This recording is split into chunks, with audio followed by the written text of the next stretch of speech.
Ako, alam ko, duman ako, prosecutor, mayor, presidente, alam ko ang trabaho ko. Yes, Yan ang salamat kayo, totoo Mr. dyan. Chair. Hindi ka nagdala ng syudad eh. You never Totoo had po, a Mr. chance Chair. to solve the problem of a community.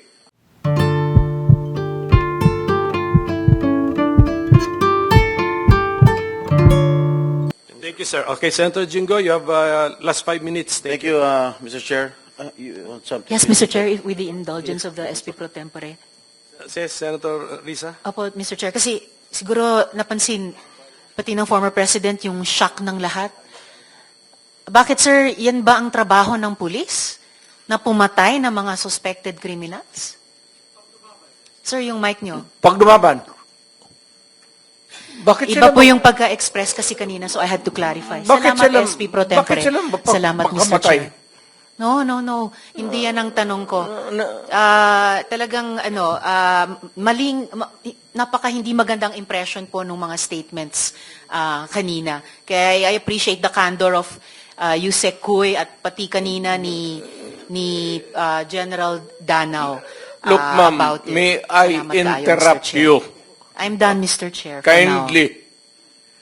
Go ahead, Itong sir. Go mga to, ma'am, galing ito ng mga sa Academy PMA. Hindi ito mga bubo. Hindi rin ito papayag na utusan mo ng illegal.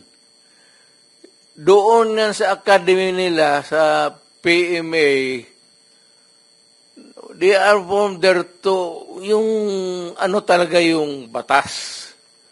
Kaya pag inutusan mo yan, sabihin mo, patayin mo, sabihin, sir, mukhang hindi pwede yan, sir. I tried. Ako mismo, I tried. Ako, marami ako, patay mo, sir, kulong mo na lang natin, sir. Sabi ko siya, siguraduhin mo lang na hindi ma-release. Kasi gagawa ng kalukuhan yan uli. And they will mag-hold up na naman yan. Yan ang lalo na yung mga kaso na magnakaw, tapos mag-rape, tapos magpatay, o Mr. Chair. Like, can we let the President complete his sentence? What were you trying to say, sir? That Yes, pagka mag-rape, magpatay, magnakaw, magpatay, and then what do we do with them? ganun na lang ang sadness ko sa trabaho ko.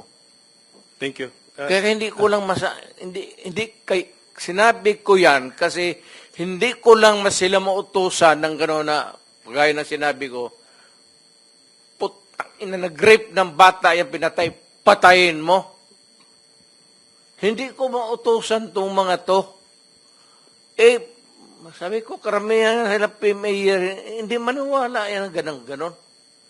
Sabi man, sir, mahirap yan. Kulungin na lang natin, sir. Walang dumaan yan sila sa... There was never a time na sinabi ko, patayin ninyo yan. Minsan yung harap-harapan sa crime scene, nakita ko yung bata, 3 years old, rape, patay, tapos nandoon yung tiyuhin. O sinabi ko, putang, patayin mo. Out of outrage. In the moment of outrage yung, putang, patayin mo. Sir, kulungin na lang natin yan, sir. Ano nangyari doon, Mr. President? Yung insidente na yun, napatay nga yung tito? Pinatay? Hindi. Hindi. Hindi. Mr. Chair. Yes, Senator Risa. Alam na alam ko po na matatalino ang mga taga-Philippine Military Academy. Hindi po yan ang issue.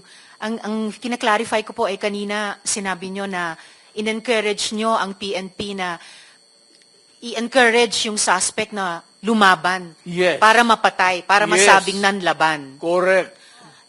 Correct. Para Ito to sa very ma-minimize. incorrect. Correct, yes. Very incorrect po, if Yes, I may say as a it's not civilian, a- sa well, professional police. It Salamat depends tayo, on, Mr. Chair. ano na natin yan, ma'am. That's your view, that. Mine. It's not my Hindi view ka only, Mr. dumaan Chair. ng- Thank you for hindi ka putting it on dumaan record. Pagka-mayor, pagka-prosecutor. Ako, alam ko, dumaan ako prosecutor, mayor, presidente, alam ko ang trabaho ko. Yes, Yan salamat ang totoo tayo, Mr. dyan. Chair. Hindi ka nagdala ng syudad eh. You never Totoo had po, a Mr. chance Chair. to solve the problem of a community. Thank you, Mr. President. Thank you for Senator, putting it on Hindi record, tayo Mr. Chair. magkaintindihan dyan.